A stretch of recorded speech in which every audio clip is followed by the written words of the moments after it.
Hello and welcome along to the Rugby Pod. Big Jim and Goody are here as usual, and Beer 52 are helping to bring the pod to you this week. And it's Oktoberfest time, isn't it, boys? Don't.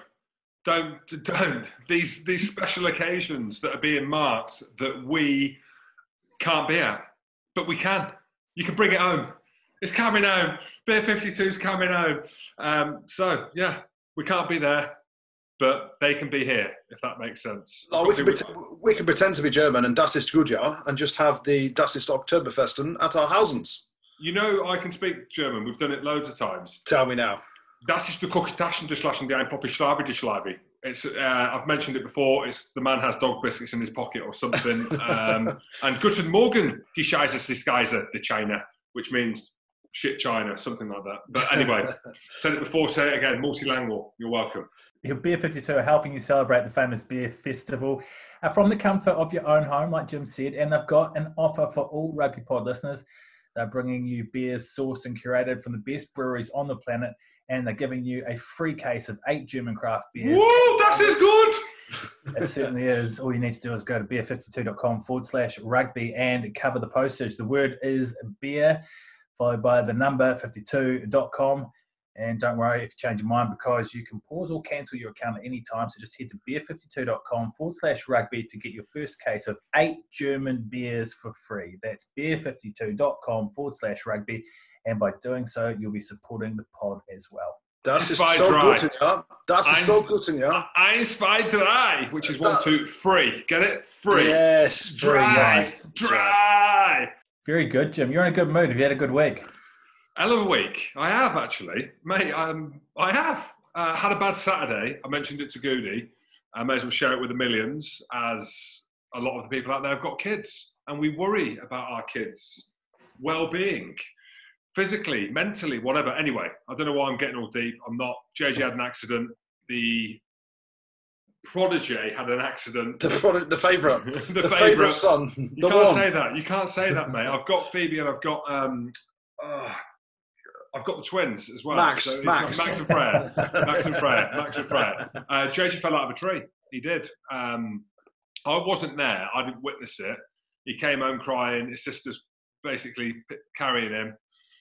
He ain't heavy, he's my brother and all that. Comes through the door, bursting through the door. I'm like, what's happened? He's screaming, but he's acting all weird. And then it turns out he's bumped his head. And I, just stupidly or carelessly, I was like, mate, look, you just need to sit there, chill out, you'll be fine. And he was getting all aggressive and acting all weird. I'm like, mate, you need to calm down. What are you doing? That's like you though, Jim. All aggressive and acting weird the whole time. Very true, mate. Like father, like son. Next thing, he gets up and his eyes are rolling and he's just projectile vomited over the whole room. And as me and Goody and anyone in rugby knows, head knocks are serious business, right? Concussion's serious. And then I didn't freak out. Like, I'm all right with blood and stuff like that. I mentioned it before when we were on holiday. Max cut his eye and he needed stitching up. Mate, we know that head knocks can be serious, right? And he weren't right at all. So Beck had to take him to the hospital. And as we know, the NHS are very good, especially when it comes to kids. And they looked after him, and he was sick a few times, and he was sweet. But I just wanted to put that out there to the millions of people that have kids. We'll all go through stuff like this, and he's fine. For everyone for asking, but not all sad news and bad news. Well, he's fine now, so it's not even sad or bad. Go on. Can I just ask you about it, Jim? Then, so firstly, when he's climbing the tree, that's a dad's job to teach him how to climb trees. Where were you? Mate, I was probably watching the Ruggers, mate. Who knows? You're like, get the kids out of the house. I've got rugby to watch. Mate, with your Wasp shirt on as well, right? Well, we can get onto that, mate. I actually did. I had my Wasp slippers on. Well, there might be bumblebees, but yeah, I got them for Christmas. What a shit present. Anyway. But yeah, so we had that drama on Saturday. Mate, got a dog. Bought a dog. Another one? Oh, my God. Yeah, what do you mean another one? Well, you've had about 14 now since poor Bruce, rest in peace, Bruce. Mate, I had so I bought 3 sheep, so we had to, I don't even class him as my dog. Right. But we bought a dog. If you can call it a dog, it's more like a cat. I'm not overly happy in terms of the size of it, I'll be honest. I won't be seen out in public with it. I'll put him all on social media because he looks bigger, and that's what you do. You put your good life out there. And, we've got another addition. Odie, Puppy. His name is. Puppy, yeah. Oh my God! You know how to make your life so much harder, don't you? He's actually really. I think it's a he. I need to check. I think it's a he. It could be a she. No, it's definitely a he. Leg up. Yeah, he's got a pip. Yeah, it's definitely a he. But he's actually good. Mate, he's a miniature. Talking of German, a Schnauzer. Are they German? Das ist gut, ja. It must be. Yeah. That is why we bought it, because it is Oktoberfest. We couldn't go, but we buy a dog into property shopping. Where did you go for that one? India? Or? Did I sound Indian then? Mate, who knows? Mate, Scotland, mate. He's Scottish German. Scot-German. Had to go north and get him. So we got a dog as well, and just watched my mighty Wasps in me bee slippers absolutely dominate on the rugby. But look, it's not. Hey, Goody's back. That's the most important thing. He's back from his 3rd holiday of the year during lockdown. Have you ever known? Do you know anyone that's been on 3 holidays during lockdown? No. We're home, and we've seen a remarkable drop in temperature from 34 degrees in Cyprus down to it's about 9 degrees here today. It's horrible, cold, raining. But these old bones don't like 25-degree drops in temperature over a couple of days. So, but we had an amazing holiday. Taught the twins to swim properly. What a dad! Oh yeah. You mean you watched it while you watched the babysitter in the pool? Great babysitter though. Goody, when it's that hot, do you do courtesy wipes? Because it's like 30-degree heat, surely. It's getting sweaty. Mate, you just get in the pool, don't you? I do think, though. That's what sick units do, don't they? When the kids are in the pool, the pheromones are coming out the pores, and boom, just jump in the pool with all the kids. Lovely. I mean, what I will say is there were some sights at the hotel, let me tell you. There was a fair few Russians there. Oh, that's just God. Is that Russian? And you see, it's quite interesting. You see a lot of older Russian men with a lot of younger Russian women. And I looked around, and there's me with my missus, and I look comfortably worse than my missus, without a shadow of a doubt. And I said to her, you see how we're looking at these couples here going, he's the cash, she's the 2nd or 3rd wife probably, or whatever. And you're like, the old fella has gone young for his bit of fun in life, later in life. I said, do you reckon people look at us like that? She's just like that, no. Yes, they do. They are looking at your missus and saying, that guy is a multi-billionaire. that bloke must be doing something right, because he makes me feel sick when I look at him. Tell me, when you're walking around, right, I bet you've got these chino shorts, and I bet you've got these kind of loafer shoes. You ain't wearing Birkenstocks, are you? No, you ain't wearing them, or Birkensocks, wherever they're called that you get off eBay, the shit ones. No. You wearing them loafers or not? Them kind of loafery things. Not around the pool, mate. Flip flops around the pool, and then at night time loafers with some jeans and a tidy shirt. But mate, it's great. So we put the kids to bed at about 9 o'clock. The babysitter had come as well. Let's just say 3 babysitters all day. So we put the kids to bed at 9 o'clock. Then me and the missus go out for dinner. 7 or 8 gin and tonics. Loving life. 12 nights. 12 nights on the trot. That's a lot of gin and tonic, and I might have put a couple of pounds on as well when I was on holiday. So I've got to get back in the gym, realising that I've got to get in shape for my next holiday, whenever that is. But the main thing is, I was just amazed. The twins just diving in, absolute nut jobs, swimming everywhere. They're not even 3 yet, and I'm like, these 2 girls can swim better than their dad can at 40 years of age already. It's embarrassing, really, how bad I am at swimming. But I'm proud of my girls. Whereas you're pushing JJ out the trees, I'm teaching my twins to swim, Jim. So, you know. It's inside contrast. Different levels of parenting right there. It is, mate. Well, before we get into the Premiership semi-finals, the Guinness Six Nations is back in less than a couple of weeks. And a few squads have already been named. Callum Sheedy is in the Wales squad after coming on the show last week, but John Cooney's not been named in the Ireland squad, lads. I don't know whether we can say you're welcome anymore. I genuinely don't. I feel, and I was thinking about this, I really feel for Cooney. I cannot believe, off the back of 2 not amazing performances, because let's be honest, he's been amazing up to that point. He came on here and spoken about it. I know what it is. Goody's fucking stitched him by Judasing Owen Farrell. Could be, yeah, could be. Yeah, Judasing Owen Farrell. Yeah. I didn't Judas Owen Farrell. I just judged him on his tackle. That was the most horrific tackle, as you said, Jim, since we've seen the new Reds bring in. So you're dragging me down. I'm taking you with me. I'm sorry. But, mate, and Andy Farrell's heard it, and then obviously, the world works this way. It works in weird ways. Obviously, comes on the podcast.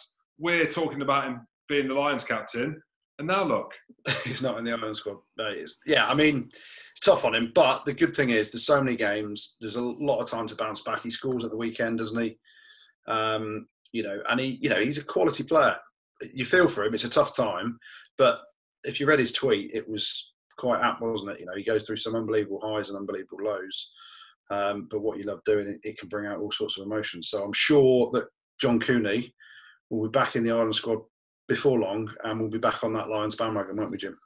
Mate, we will. And, some of these are the best stories. And Cooney's one of them guys who puts himself out there. Great that he comes on the pod.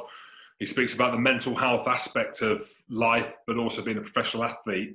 And when he does bounce back, and bounce back, I mean back into the squad at some point, he'll be better for it, I'm sure. And I don't mean to sound condescending when I say that. I mean... Don't mean to sound what? Condescending, what did I say? Condescending, is it? Cond. I don't mean to sound condescending. There we go. Yeah, I do it properly because it is quite a topical thing to talk about. Cooney. I don't mean to sound condescending to Cooney. Condescending. Condon. I'll just say it quickly. Condescending. But, ultimately he needs to show some resilience, and I'm sure he'll bounce back, and he will be better for it, I'm sure. He will. But the big news, and this is what people perhaps may not understand, is we talked about it last week. We had Callum Sheedy on. We did the podcast on Monday afternoon. He knew. Mate, he's played the best game of poker I've ever seen in my life. He's like, I'm really proud to be Welsh and Irish and English. I'm really proud of all my heritage. Whether that be putting on the green jersey, the white jersey. I'm like, we got off the phone to him and he was like, hey, mate, he is Welsh till they die. He is as Welsh as they come. And lo and behold, about 3 hours later, he's announcing the Welsh squad. So he knew, mate. He definitely knew. He toyed with us, didn't he? Mate, he did, and it's congratulations to him. But it's also off the back of some sad news, I'm sure, with Gareth Anscombe.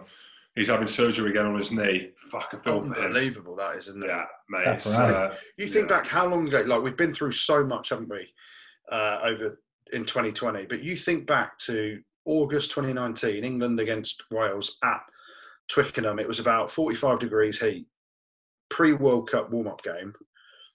And he does that, chases the chip or whatever, his knee goes, plays on. Carries on playing, yeah. Yeah, plays on for 10 minutes or whatever it was.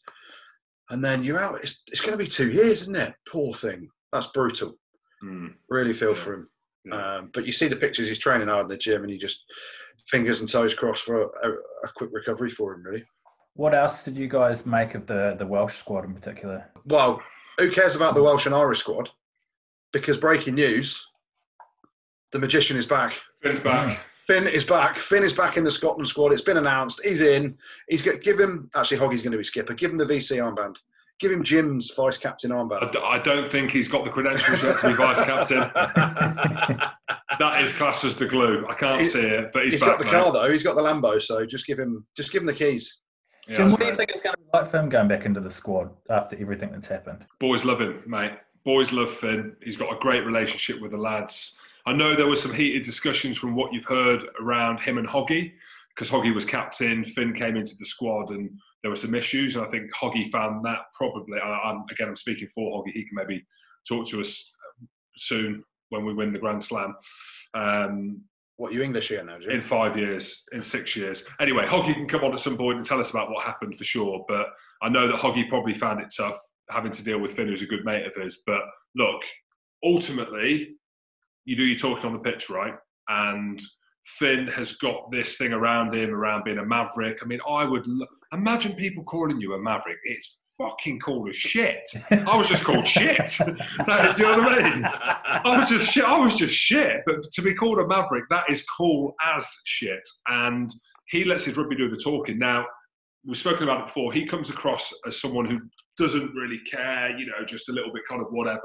He means business this year. And anyone you speak to that's working with him, everything coming out of Racing, you look at the try that he was involved in for Racing 92 against Sarries, mate, he is a world-class player. And Scotland, we don't have many of them, right? And that isn't me speaking out of turn, it's a fact. Not now you've retired, Jim. Not now, myself and a few others. John Barkley was all right, but have retired. But, you don't have many of them. No. And Hoggy's one of them, but he can't carry the weight of expectation of the nation, but someone like Finn, this is his time. I genuinely believe that. I look at the 10s across the British and Irish Lions, and for me, Finn's the informed. So if he carries on, they go on to have a brilliant season. He does well. He comes back into the Scotland squad, performs well, and who knows what the rest of the season is going to look like in the lead up to the Lions. I'm telling you now, mate, he's got an opportunity to start. Well, while we're speaking about international rugby, have you guys heard the news about the Springboks maybe not playing in the Rugby Championship? It's interesting. New Zealand are the powerhouse in terms of they generally dictate terms down in the Southern Hemisphere, don't they, around what goes on and how it goes on.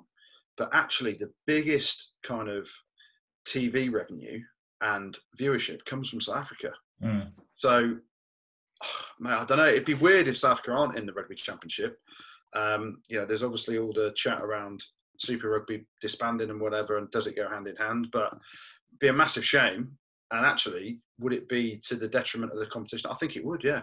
Especially now, off the back of that game at the weekend. My goodness me, that was some match. It was. I know we're going slightly off script here. Andy Rowe, how shit in New Zealand now, mate? Yeah, I thought Australia were good. Dave Rennie's done a good job with him, isn't he? It's all about world-class second row. Jeff Parling is the coach there. Imagine, Mate, the line-out was average, mate. The line-out was average. Why are you position hating, Jim? But I'm not position hating. I'm just stating the facts. I'll tell you what they've done. They've put players in there who I didn't recognise half of them for Australia. They put in some Fijian lads, and next thing they're world class. So they've got a few under-20s players, guys that just beat New Zealand in the under-20s. Like there's 3 of them that are now in the squad. So they're just bringing in a whole fresh new regime looking at next World Cup. How weird is it? Can you name those 3 players? Can't remember, mate. Can't remember the names. He just knows, mate. He just knows that they're 320s. Yeah. How weird is it? And how jealous that there's fans. I just find it mental that we're knocking about and there's no one about ever. And it's almost like you're watching a different world. Yeah. It's just like it's not live. It's just bizarre. But I'm in this headspace now where I've got Phil and Sean and Sharon in the garage, and tied up or not? It's just us. Are they tied up? I'm seeing things. But they're probably. I think I'm tied up. But you're watching that unfold, and you're like this ain't real. But it is. Anyway, that's a positive. Another question on it. So we talk about how great it is to see fans back in stadiums and watching it. It looks like a proper normal game where there's God knows how many fans. Andy Rowe, how come it didn't sell out? Bledisloe Cup in Wellington. We've been through hell to get to this point of getting out of lockdown, and you can't sell out a small cake tin pot stadium. Don't get me started. China. You can't blame China. You can't blame China on that. Wellingtonians, they're all the artsy latte soy milk drinking Wellingtonians. Oh, mate, what's wrong with soy milk? Don't blame the left wing, mate, on this. You can't blame the vegans. It's the left wing guys. They're not going. What's wrong with soy milk? They're just apathetic to rugby in Wellington, and the conditions are shit. So cold, so windy. You're watching that in terms of rugby, and we'll get onto it as well because rugby's been crap for a while, but it's started to get a little bit better. But then at the weekend, and we'll get on to the semi-final games, mate, it just lit up. The world's just been lit up with a bit of rubbers. Well, it has, but I just need to ask a question, Andy Rowe. Why has no one in Australia or New Zealand heard of a thing called a drop goal? Oh, mate, I was going to ask you the same question. James O'Connor's the worst one, right? Because that penalty, oh my God, the last kick of the game, or it was going to be the last kick of the game, and the game goes on for another 8 minutes. I mean, how ridiculous was that overtime? But then once it comes back off the post, you get the ball back. Yes, there should have been another penalty, don't get me wrong. But James O'Connor, you fly half, you are straight in front of the sticks. The ruck is 3 metres from the try line. Easiest drop goal opportunity you'll ever get. And you go into history as the 10 that knocks over the drop goal in Wellington. First time they'd have beaten the All Blacks in about, let's call it 100 years. Right? And he doesn't even go for it. What are you thinking? You know, I was screaming at the TV, and this was probably my vice captaincy taking over. I'm screaming, kick it out. Take the draw. Mate, imagine getting a draw, kick it out, kick the ball out. That's all I was thinking because, mate, as we know, New Zealand are a scary team and they nearly went length. But again, the leadership taking over, mate, kick it out. Kick it out. It's like a win anyway. But then Mo'unga didn't go for a drop goal either at the other end, did he? Yeah, I don't understand it. I don't know whether there's a reason. Well, I know we're going a bit off topic here, but I don't know if there's a reason. Like, if it's really, really windy and it's wet, does that throw a little bit more doubt into your mind about taking the drop goal? Although Yeah. there were instances when they were like 2 meters away from the crossbar, they could have just. Mate, you haven't got a better chance in the world to slot one over, especially from the positions they were in. Yes, the wind and the rain is difficult, but it wasn't like you were scoring tries for fun, either team, was it? No, mine was even in by the ruck. Yeah. So there we go. But anyway, it's a hell of a game, hell of a 8 minutes of overtime. But then back to the question.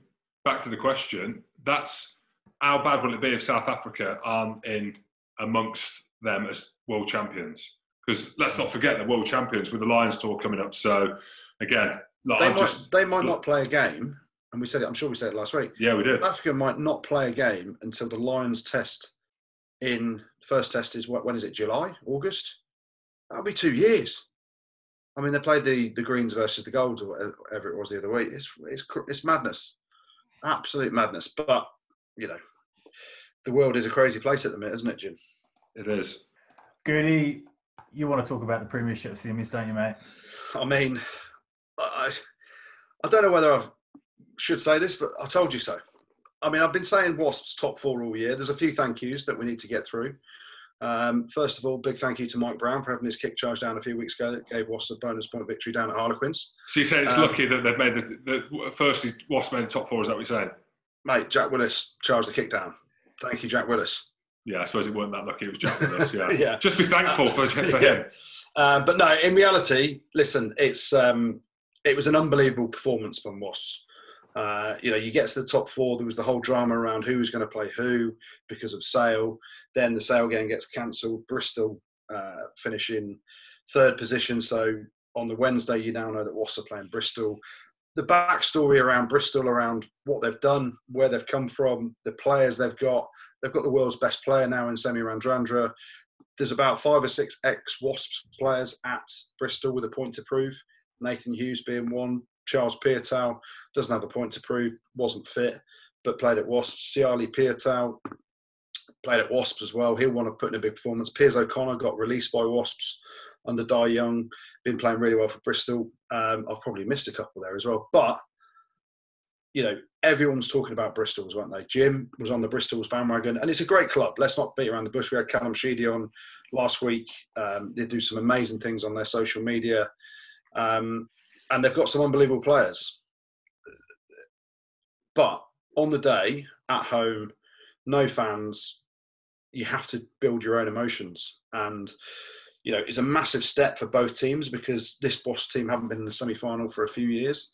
And actually, a lot of these players wouldn't have played necessarily in a semi-final previously.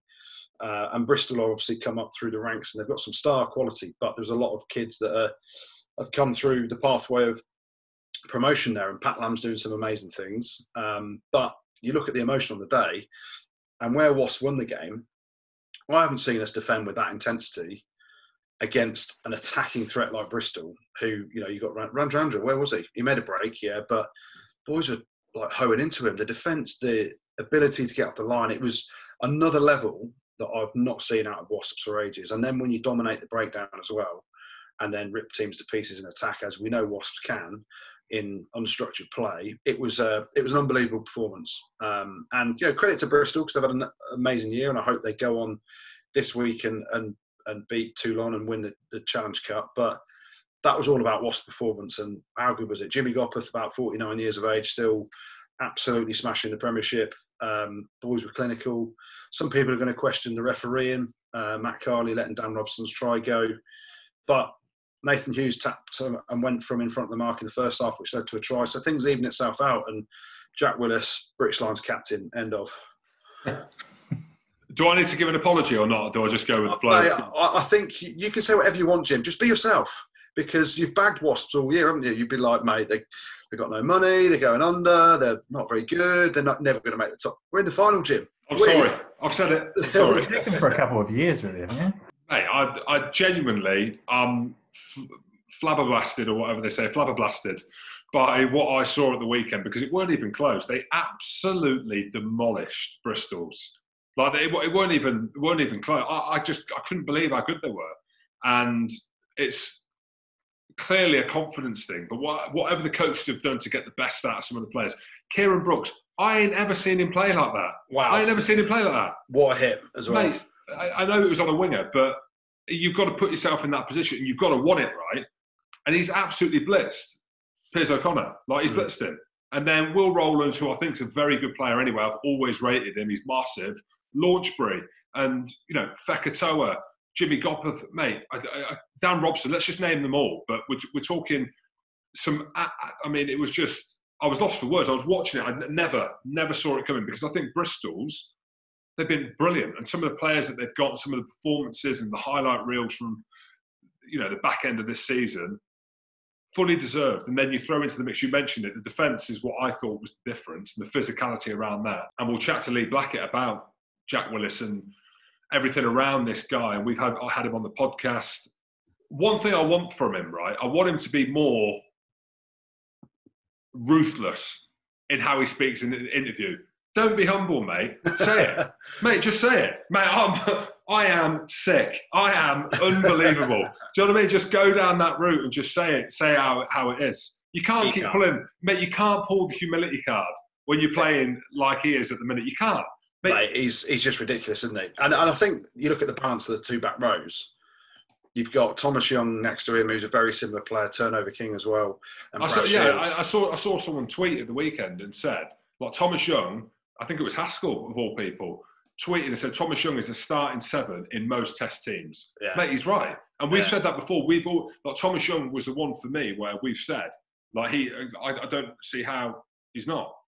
Well, there's Tipperick, and that's the issue. He doesn't play well. And then he's had Warburton and stuff like that, who's been up against, and Navidi's decent as well. Mate, fair play is all I'm going to say. I am happy to eat the slippers and say fair play. And it's unbelievable, isn't it? Because you actually look at the Bristol back row. Nathan Hughes, quality player. Jim, you don't fancy him too much, but he's a big old unit. Luatua has been awesome, and Ben Earl has been an absolute rock star. And they just like Brad Shields, who you've got stuck into before. You said you just don't see it, Jim. He was awesome as well. I mean, and that's my point. Just write an apology, Jim. We'll accept it. Matt, I will. So Brad Shields with Fekatoa as well. He weren't very good when he first turned up. And I'm being a bit harsh. It was only probably 4 or 5 games. But the guy's ridiculous. I'm not just saying that from seeing the selfie. I'm saying it off watching him. Hell of a selfie, though, isn't it? I don't think I've seen a better one. I don't think I've seen a better photo.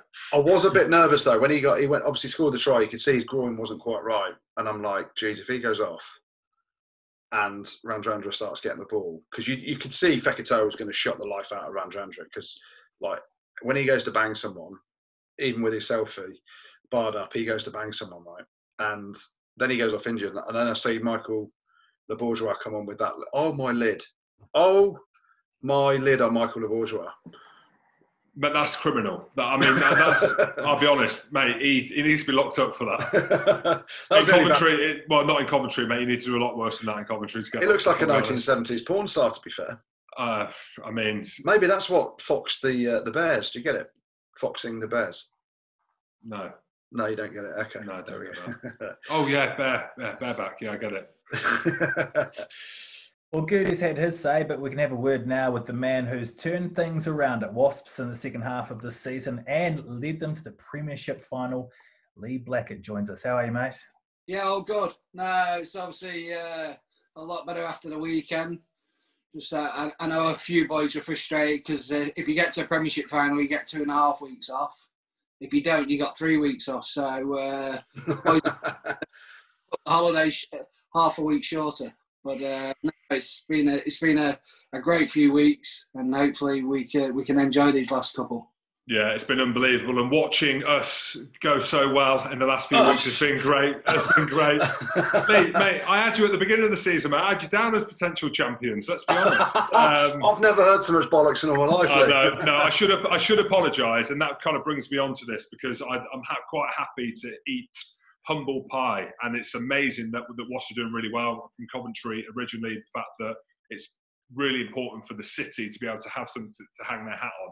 But for you personally, there's been a load of changes. Let's go back a little bit because, mate, Wasps, I'd say you weren't even on your knees as a club. I'd say it was even worse than that. How have you managed to turn it around? That's a tough question. It's probably a question we're asking ourselves all the time at the moment. Did we expect it to go as well as it has? Probably not. Probably all be lying if we said that. But no, we're obviously delighted. I always look back to probably. Obviously, it was a difficult week leading in when Dye left, and it led us into that Leicester game. And I just think confidence, we were ultimate low, and it's probably only really been the last couple of weeks when I've really reflected and tried to look at this. And actually, when you reflect back to that meeting the day after we played Leicester, and Leicester, to be fair, dominated us in the rain. They were struggling for a result themselves, but they imposed their game on us, and we had some really difficult, honest conversations. So, obviously, it all came as a bit of a shock, Dye, when he left. Obviously, a guy that had been around the club for a long time, and it came a little bit out of the blue. Yes, form-wise, we weren't the greatest, but we felt like things were just starting to come back a bit. But actually, we came in the following day, and when you're hearing people talk about we're not good enough to do this, and this was players within the ranks saying we're not the team we were. Stop trying to pretend we were the team we are. We're not good enough to play this way. We're not good enough to do that. And there, on reflection, that was when we were at our ultimate low, and that's where we had to start changing. We had to talk about what our identity was. What were we as a team? Stop too many people try and improve on the weaknesses, and for us it was about focusing on our positives. What did we rank ourselves the best in the Premiership, if not very close? And there was a couple of things we started basing our game around. One, obviously, a breakdown. Always helps when you got Jack Willis mind, but yeah, our breakdown was something we focused massively on, and we started just spending more time on our strengths, and we always felt broken field. They were probably the two things that started. We're trying to develop on our other things, but that for us was our identity. Because Leicester definitely had an identity of up front against us on that day. They drove us to death in the rain, and they imposed their game on us. And really, obviously, turning from there, getting the result we got against Saracens, and then the confidence built.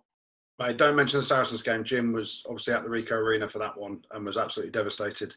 Who takes 60, Jim, eh? Who takes 60 points? Scotland generally. Oh, you mate, do. when I was playing. It's interesting. I was speaking to a few of the lads. I had a chat with Jimmy Gopperth last week, and he actually said that attack framework-wise, not a lot has changed. So ultimately, you were the attack coach under Dye. Dye leaves, you take over as head coach. But one of the things I want to ask you, you look at that starting team from the weekend, and as far as I know, every one of those players was signed by Dye, weren't they, that was in the team. How much of kind of respect level do you still have for Dye in that sense? But how much have you changed purely by giving the guys confidence? Because that's what seems to be the massive difference between start of the season when you're losing games like London Irish game, and then halfway through this season when you're beating Bristol in the last minute, you're beating Bath down at the Rec in difficult circumstances. It's got to be a confidence thing, hasn't it? Yeah, look, the confidence is it just grew with momentum. There's tiny little things. There's things all through the weeks that have changed, and the way we train and everything like that. But we've had a good base, haven't we? Dye recruited a really good squad. The academy have done a fantastic work as well, bringing some of those young guys. So we've had a good base, and definitely for me, it's been the confidence. I would love to know exactly what it is. I think there's hundreds of little things. I think the players have to take a lot of credit themselves. Some of the leaders really have stood up. Joe Lordsbury will be unrecognisable to you, Goody. You're obviously there a few years ago, probably six years ago with him. He's just a different guy. I think anyone that comes into the environment just is amazed by how good a leader he is. But there's loads of others. There's Brad Shields, who's captain the Super Rugby title. So there's plenty. Dan Robson's doing a great job for us. Thomas Young. Okay, and then you've got your old man Jimmy Gopperth. How good? Yeah, he seems to be getting better and better. Oh, Jimmy, he's saving himself. I thought he was outstanding at the weekend, especially defensively. Mate, we'll come on to some of the players as well, Lee, because there's loads that we could talk about, and some that are obviously taking the headlines. But for you personally, when there was a takeover or when Di left and there's talk of the next coach coming in, I was hearing rumours that you were looking at Ospreys or, speaking to Ospreys or even Coventry. What a turnaround now, if that was the case, if the rumours were true. And mate, poor Derek, mate. Even if you don't win the final, which we obviously want you to, mate, he's going to get the coaches knocking the door saying that they want 3 times what they're getting paid before. But you know what I mean? But I mean, it's crazy how sport works, right? You're talking, if you were, to Coventry or Ospreys, and now Wasps are back. And they're not just back through the back door. Mate, you absolutely demolished Bristol at the weekend. It wasn't even close in the end. I just find it quite unbelievable. But how weird has it been for you to try and process that? And I know there's still obviously a game to go, so we don't want to get too carried away just yet. No, it's been hard. It's been hard to. I think when you're looking back, the really hard thing was obviously the hole we were in at the time, and talk about confidence, but no, the work rate of everyone behind the scenes, all the staff, and that's the most pleasing thing for me. When you're looking at the staff and you're looking how much hard work everyone's putting in, that's before we get to the players. But you're seeing the hard work, the graft that's been put in. Look, when coaches, if we were getting the results we were getting, and the coaches were poor, and the players had turned their backs on the coaches would have gone. Generally, that's what happens. Yeah. But the thing was, the players, the loyalty they showed to the coaches, the belief they had in everyone, showed throughout, and that's probably why everyone kept the jobs and stayed in, because we felt like that there was confidence from the players towards the staff that we could turn this around, and that for me, I'll never forget the loyalty of the players for that. But it's great for the staff, seeing the emotions on people's faces, having gone through what we probably went through the previous 18 months, not going the way we wanted to now see where everyone is now. And the boys are putting out performances that backs up all their work off the field, but all the staff as well. And you talk about the staff, you talk about your role. From the outside, everyone saw you as the attack coach. Under Di, you now moved up to head coach, director of rugby role. There's so much more to do for you as the guy at the top. How have you found that balance? How much more work is there to do? And you've obviously relied on people like Stephen Vaughan to do some parts of it, especially going through the whole COVID situation and players, having their contracts reduced. How hard has that been for you as well to balance life, happiness? Because I know you're a jovial character that has a load of banter with the boys. Have you had to distance yourself a little bit from that as well, or is it still the same old banter with the lads? Because an assistant coach you can get stuck into, not as much as a head coach, right? Yeah, and no, it's true. There's loads of little things, but one thing I would like to say to everyone, I want people to be themselves throughout the whole thing. So I don't want to create a fake. So if I'm one character in one role, do I really need to change too much? I was always happy to have those difficult conversations. Those will carry on, but once you've had those conversations, we can get back to treating each other the way we should do. So, look, in terms of that, even probably a couple of pleasing things from the weekend. I love the subs, the non-23, the way they celebrated their tries. Yeah. And I love the way Pete Atkinson was showing emotion for each try. I don't want people to change. I want people to be exactly the same and be who they are. So, in terms of that, in terms of my role, I think I've had it getting better and better. With the likes of Stephen Vaughan. I think he's been a massive help for me. Kev Harman with a lot of the recruitment side. So, yes, I'll have the final say on players and staff and everyone within the rugby side.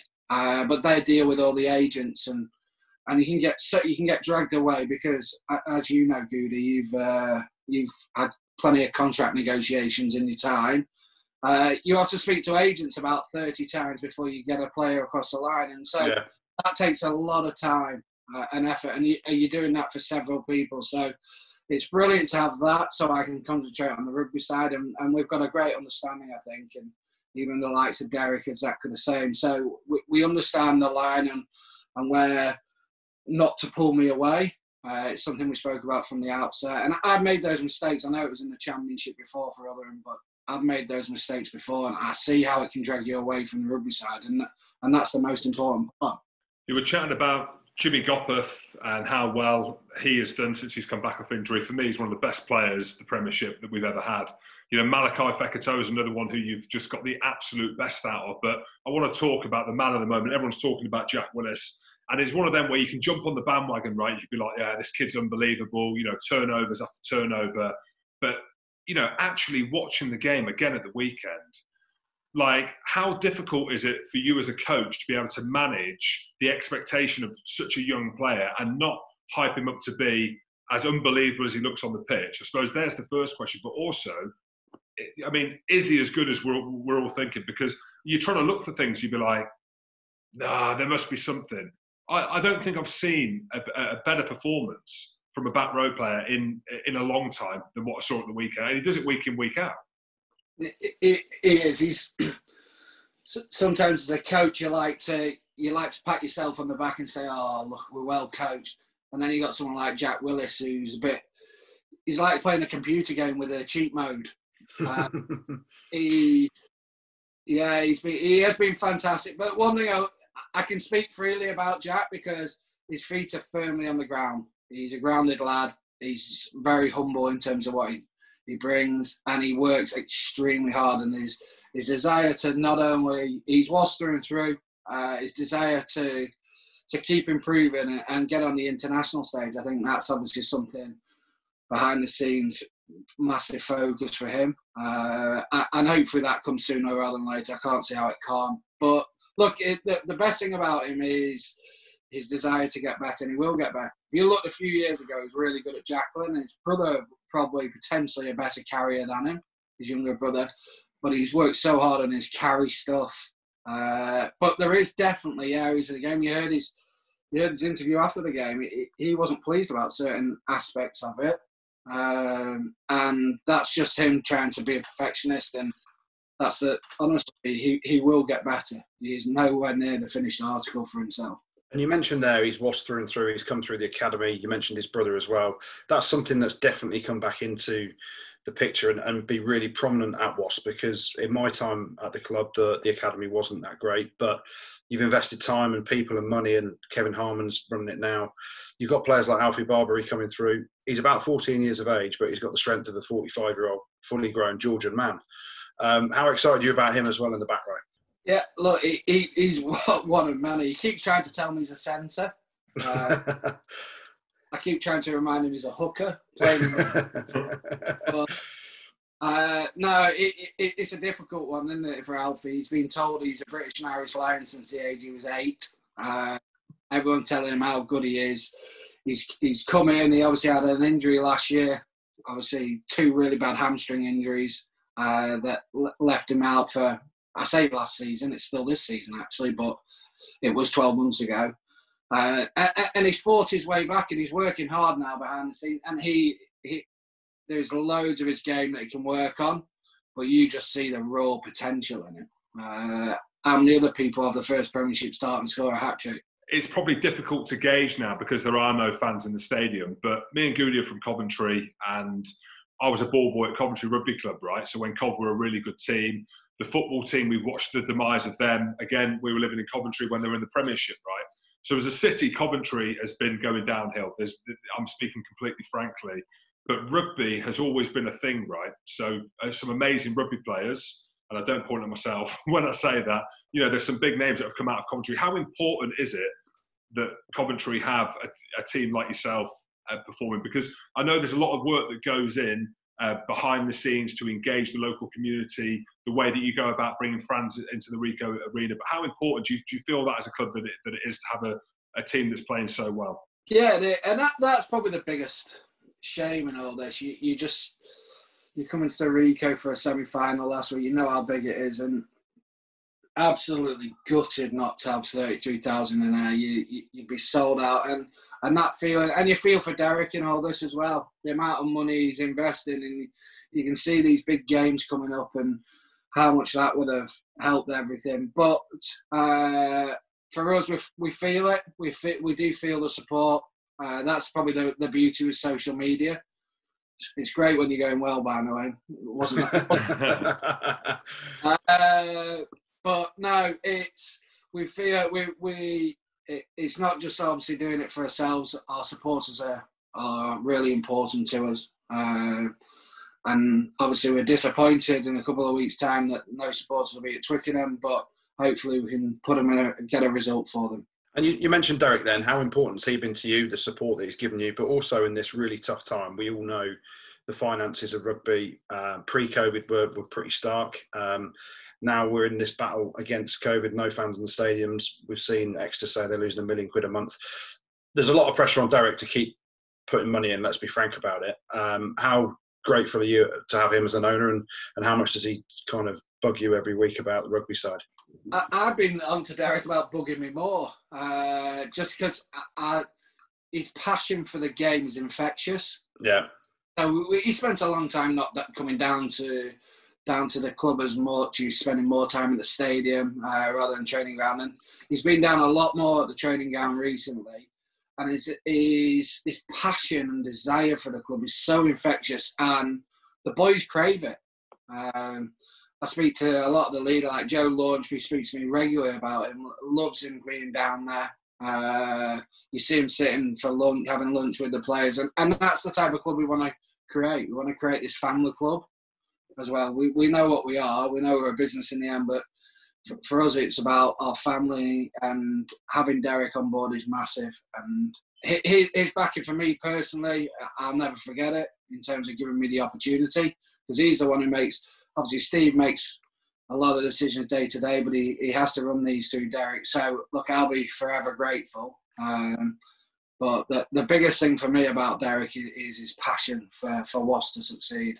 No, he's unbelievable. Lee, before you go, I just wanted to ask you something while Goody's here as well, because he's got this nickname that he's calling you Ian Dowie. I can't see it myself. I can't see it. It wasn't me. It wasn't me. Was it not you? Has it come from somewhere else? I can't see it myself, mate. I don't want to throw someone under the bus, but Dan Robson told me. Well, he won't be playing the final, will he? But I think Ian Dowie's all right, mate. He's a good manager. He was Cov City manager, wasn't he, back in the day? That's why I'm saying it, yeah. Good stuff. All right, Lee. Well, best of luck winning that premiership at Twickenham, and all the best moving forward with the role. Cheers, guys. All the best. Great Good bloke. lad. Great Top bloke. Mate, Top he bloke. is. He really is. And what about you, Jim? Hey, we Wasps, look, how much has he changed, Andy Rowe, now? Like, we'll come back to Lee Blackett, but Jim, that was fucking embarrassing. Yeah. Like, you've been bagging Wasps Jim? for like 3 or 4 years, and now you're like, oh, Lee, this is amazing. Wasps is such a great club. You mean so much. Mate, I'm not from Bangladesh. Mate, it's embarrassing. Your voice changed. Cringeworthy. You know what? That's the first time actually, when it was coming out, I was cringing, because that's the first time ever that I was like, actually, this is coming across like disingenuous, but it's not. Mate, look, Goody, come on. The truth came out. Lee said it himself. Hand on heart, hand on mortgage. I know you don't have 3 mortgages. If you did have a mortgage, hand on Pablo's heart. Okay, so it means if you're lying to me, you're going to lose Pablo forever. Did you think that Wasps would make the playoffs? Hey, I said it at the start of the season, didn't I? Off Do you the remember? bat, yes. Okay, Do so you remember? let me be more specific. So, did you think that Wasps, having seen everything unfold there, the injuries, Gopeth weren't playing, the form they were in, would have made the Premiership final? Hand on Pablo's heart. Mate, Gopeth came back and was fit again. So he missed last season. That's why we weren't very good. This season, mate, we're on fire. We are. We did it. All I'm saying is Malachi Fekitoa, my old Willie. Oh, my word. Oh, my selfie Willie. Oh, my tackle. But he went off injured. But yeah, mate, let's go back to Lee, because what a bloke. He genuinely is a proper, decent, salt-of-the-earth guy. A Northerner. Yeah, and we like Northerners, don't we? We do. He's got the boys playing with confidence. They love playing for him. They have a good crack at training. There's no angst. There's no anxiety. There's no, he has hard conversations, but you just know, how good is it as a player to know where you stand with a coach? Because we've both played for coaches that you ain't got a fucking clue if he likes you or hates you, or, he's trying to stab you in the back, or, want to be your best mate. But Lee Blackett, and he's given this belief to all the players, and it shows on the field, doesn't it? It just shows how good we are. Well, it's unbelievable. You go up the M69, right, to Leicester, and no disrespect to Wasps, but you look at the players that Leicester have got in terms of England internationals, right, and you can see there is zero confidence in that team. Zero. Mate, Wasps, and again, this is the question in sport, isn't it? Confidence is everything. But and I'll be honest, I say it again, never in a million years, if you would have said to me at the beginning of the season, would Wasps make the final? I would have said no. Well, okay. I said top 4. Okay, no, but I'm saying if you would have asked me, I would have made you said the final. no. You said no. I said yes. No, sorry. If they would have got to the final, I would have honestly, no banter aside, I would have said no chance. Yeah. Well, we'll get on to your feature in just a minute, Jim. But first, Budgie Smuggler are on board with us again this week, and they're asking you to get involved. They want to know what's the weirdest thing you've seen either this week or ever, and they're calling it weirder than weird fish. Get it?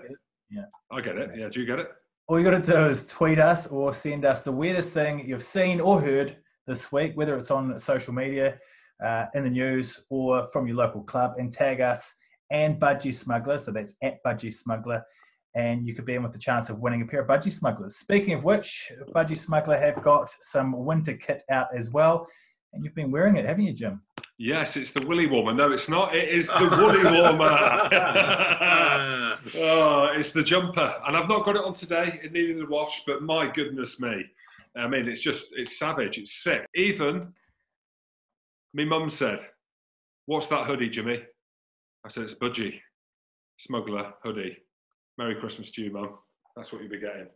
Because I'm a good lad like that. I'm a good lad like that. Yeah, it's savage and sick. I've not got it on today, neither the wash, but it's my favourite hoodie, I'll be honest. Right, well, they've got masks as well as hoodies as well, and shirts and jumpers. So make sure you check them out at budgiesmuggleruk.com if you're interested in getting your hands on those.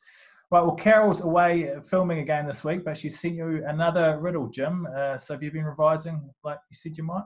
I'd say last week was probably the most embarrassing one that I've done. So I apologise to the millions and the people who've stopped me in the street and questioned whether or not I was taking the pish or not. I weren't.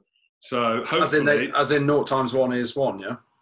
Well, there was a bit of that, but I think it was just more... I just reading so much into it. So this week, I'm just saying the simplest of things. I'm not going to break it down.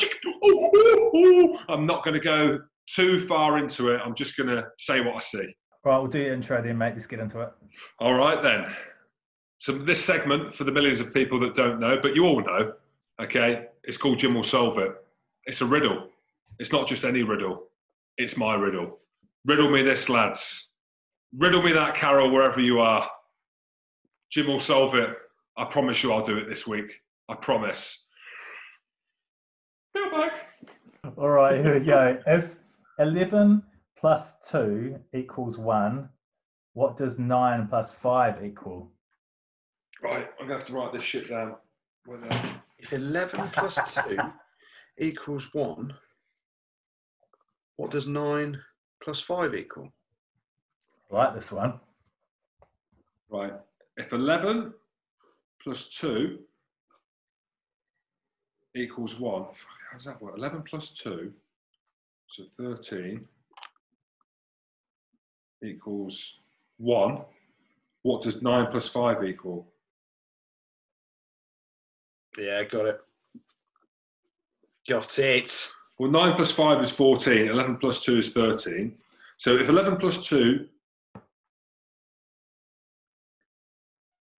is 13, and that equals 1. 9 plus 5. What does 9 plus 5 equal? Can you hold up your workings? I just want to see what you're...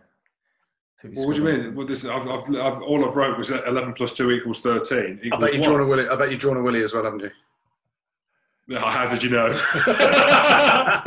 I've actually drawn 13 Willies. That's what I do. 9 plus 5 equals 14. So, hang on. So, if 11 plus 2 equals 1, 11 plus 2 equals 1. So, 13 equals 1. 9 plus 5 equals 14. 1.1? Oh, no. I thought you were going to get this one, Jim. 9 plus 5 equals 14. It does. Yeah. Has that got anything to do with it or not? Yes. Yes, certainly does. 11 plus 2. 1. Yeah. No. So 11 plus 2 equals 1. Yeah. So 13 is effectively 1. That's what I've got. Yes, Jim. Here we go. Here we go. Yeah. So I've got that. Yeah. Easy. That's easy. Yes. Then 9 plus 5 would equal. Well, it equals 14. Does equal. It does equal 14, right? Yes. And what else could that be used for, Jim? Bearing in mind that 13 equals 1. 2. Hey! Oh! Can you explain why, though? Because you're almost starting the chain of numeracy again, aren't you? Is there a chain of numeracy or not? I mean, you've made up a phrase there, but technically... Well, if you've got 13 equals 1, so really 12 is 0. So correct. Under what circumstances are we talking about? Well, the circumstances we've just done on the riddle. But what, in day-to-day life, what would this equate to? Oh, I've got it. 24-hour clock. Yes. Hey, Mrs. Good. Mrs. Good, you have come good when the pressure was really on, because I was losing credibility. I'm losing credibility in the playground when the kids go to school. They're looking towards me and they're thinking my kids are stupid because I'm their dad. Not anymore, lads. Riddle me this, lads. Riddle me that, Carol, wherever you are. We miss you. We do. Jim just solved it. It was 2. 24-hour clock.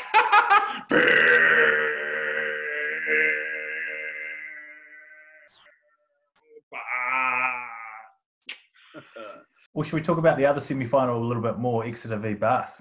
Yeah, I was trying to work out which game was more impressive. I'm still going to say Wasps, the way that they beat Bristol's, but yes, Jim, you're converted. I'm converted. And look, I meant what I tweeted.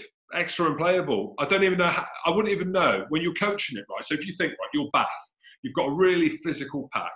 They've been brilliant all year. Ben Spencer's been brilliant. Now, there's a few things, obviously, line out goes straight or whatever, penalty, kicks the corner. You're thinking, oh shit, we've been training all week with how to deal with a pick and go.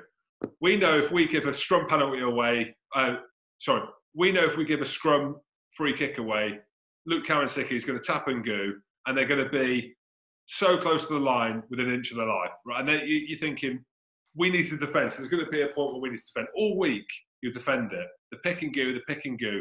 You ain't letting anyone in. Until you play the Chiefs. And you're letting them all in. Undefendable, mate. It's undefendable. Like, I remember at Saracens, I was going to say, as a man that was one of the top 10 best second rows in your own household, not in Scotland, not in the world, how do you stop that? Because can you imagine you getting down trying to stop the pick and go? Oh, well, I did, mate. I did. In 2016. Saracens, remember, we used to specifically do it. And what Exeter do so well, it's not necessarily, and I'm speaking factually here, and frankly, the ball carrier has got the easier part of the job because he picks the ball up and it's like Swinnow, his try against Sarries, mate. He didn't want to score, mate. They've carried him over the line, the latches and the people that was all Swinnow. It wasn't, mate.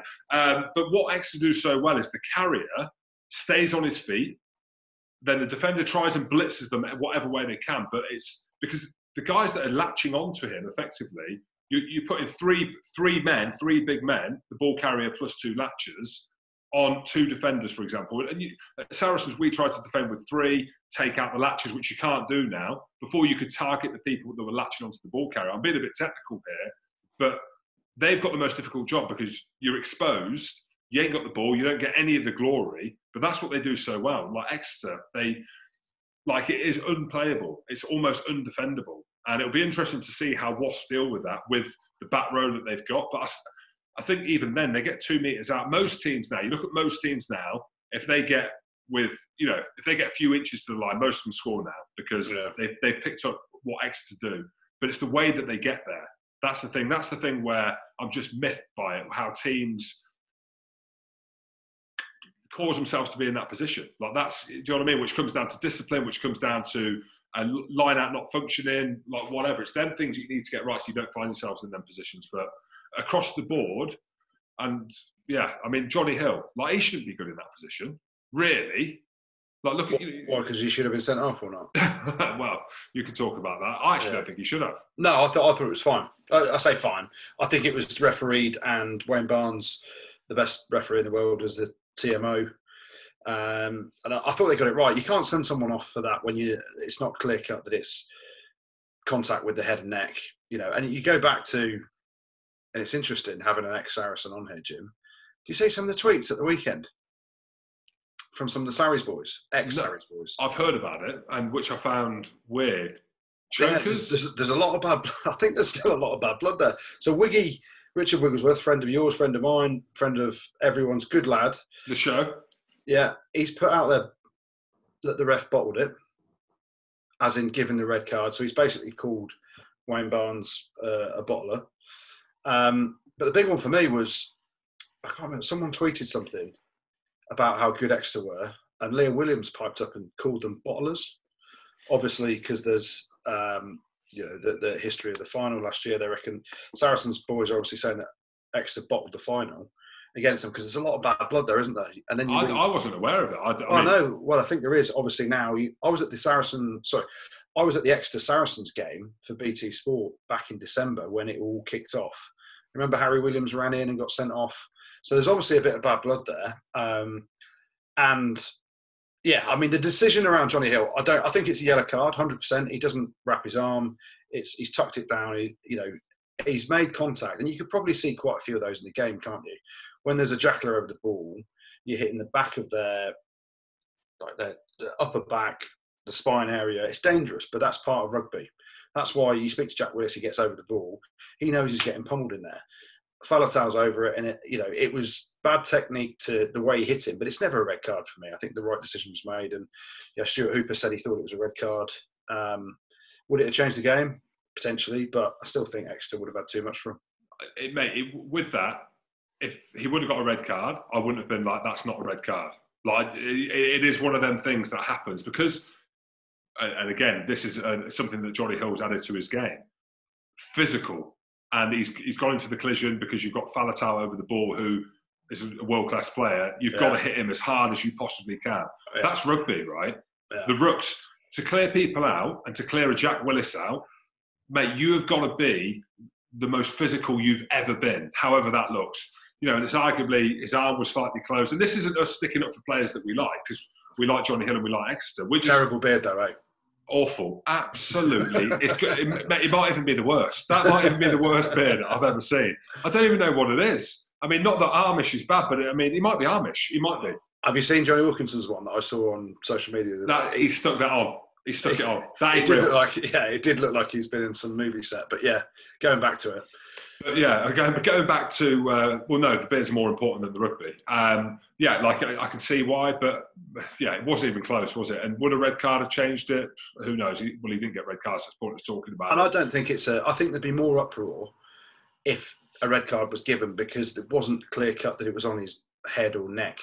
They looked at it properly, didn't they? Yeah. That's the thing. You've got Wayne Barnes as TMO. You've got Luke Pearce. They're talking about it. They're two of the best referees in the game. Mate, if it's a red card, they're going to send him off. Yeah. They didn't. And the interesting thing that I found was when you actually listen to the dialogue, obviously Luke Pearce is the referee who's in charge, right? And I'm not undermining him at all, but he was so forthright in what he thought he saw. He knows he's got the best referee in the world in the TMO box. And Barnsley said, we're just looking for any other angles. And I thought Barnsley was trying to say, let's not just rush into this, because they have that code thing, don't they, where, if they say, we might have another angle for you, that's basically saying you got this fucking wrong, son. We need to have a look. And you could see Barnsley just didn't want him to just go flat out, that's just a yellow. And he was trying to say, let's just see if there's any, and he was guiding him, wasn't he? But Luke Pearce was like, no, I'm the boss here. That's yellow card. He's good, mate. I think. Yeah. He's a great ref. He's a great ref. He looks like Tom Daly. He's a great ref. But he's always got a great talent. He has, mate, and he's from down that way. I'm just saying, I'm not saying there's anything in it, but he's from down Exeter way, and you want to see them do well. But and his old man's a good bloke as well. You need some decent car insurance. There you go. All right, Malcolm Pearce. Malk. There we go, mate. Exeter. So you're saying that Luke Pearce, because he's from that kind of region, was a bit lighter. I'm not a Saracen anymore, Andrew. Oh, yeah. So I just thought you were joining that bandwagon as well. I'd have told you, I don't like seeing red cards, mate. No. I don't like seeing red cards. It's definitely not a red in my opinion, but hey. So the Chiefs are into the Premiership final. They've also got a Champions Cup final this weekend against Racing. How do you see that going, boys? Tough, isn't it? It's interesting, like Jim said it earlier, Racing, they've gone to Corsica on holiday. Well, I saw on Zebo's Instagram, and I immediately thought, I was like, is Zeb's like not playing because he's off on holiday? Yeah, I think they're going for a training camp or something, haven't they? Coming over to the UK.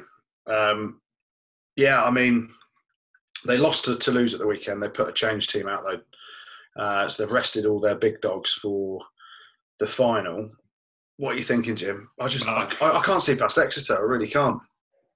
Yeah, I can't either. I mean, when was the last time Exeter really looked with their full team, with their full string, with Simmons playing 10? It was unbelievable. I thought it was good, but he's unbelievably good. Hey, you have to have him in the England squad. Have to, without a shadow of a doubt. Eddie won't know because he's got George Ford as his backup. Doesn't matter. You've got to move on now. You can't. I think he's in. I think he's second choice now. I don't think you can play at Leicester how that team have been and expect to be in the fly half position. And I'm not being horrible. This is me giving an opinion, and you're going to look at it. And it's like Sheedy at Bristol. You've got to be in it to win it. And Bristol's been in it. Sheedy's been the number 10, which is the most pivotal position. You've got Exeter, who are unplayable. I don't know if you saw my tweet, went viral. And Joe Simmons is getting man of the match, rightly so. And he's one of the best players on the pitch. Not just tactically, carrying the ball physically. Going back to your question, I don't know. It's a really hard one to call because we've said it before with these French teams. They're big and physical, but the game's a little bit more than that. And for me, I felt Racing should have beat Saris easily. That's they what struggled. And they struggled. And it was down to a bit of magic off Finn, Vakatawa, and then obviously Imhoff to finish that try off. And they didn't look unbelievable. But I haven't seen enough of the top 14 or any of the top 14 to base any of the judgment. I can only just go based on the European games that I've seen. And obviously there's a bias because I watch more of Exeter. And I think they play such a good brand of rugby, the story behind them. But, mate, it's Racing. Like you talk about Exeter's finals that they've been in. Racing are a team that have kind of been there and just haven't quite gotten over the line. So it almost seems like now Saris aren't there. In Europe, it's Racing's turn. In the Premiership, it's Exeter's turn. Wasps. I mean, we want Wasps to win. We've kind of just said that. But I don't know. Matt, I don't know. It's a hard one to call. I just wonder with Racing whether they can handle the intensity and the relentlessness of Exeter. And the discipline. Yeah. So, like, you think Exeter, the way they play the possession game. They've got the expanded stuff as well if they need it. But you have to keep, like you said earlier, you have to keep your discipline against Exeter because they kick it down there, then they drive there. Once they get to 22, they're going to have to come up with some unbelievable power plays, Racing are, to stop Exeter. And Exeter have just got this belief, haven't they, that whatever they do, however they do it, they just keep plugging along. And the breaks come, and they wear a team down. They're relentless with their pick and go. And you're right, discipline and understanding of how to soak up a relentless team like Exeter and take your opportunities and trying to turn them over when you can just doesn't sit that well with me in a French team. I just think that you think back to the errors they made, the high ball errors they made against Saracens a lot of the time. But it was like they were like, well, we'll just win this at some point. And then they did it because of Finn's magic. But I just don't think Exeter have a stranglehold on a team like Racing and probably win it by 10 points, I'm going to say. Thanks, Cooney. Thanks, Jim. And thank you very much for listening as well. Don't forget to hit subscribe on whatever platform you get your podcasts on and check us out on YouTube as well. Jolly! Rugby Pod. Pod.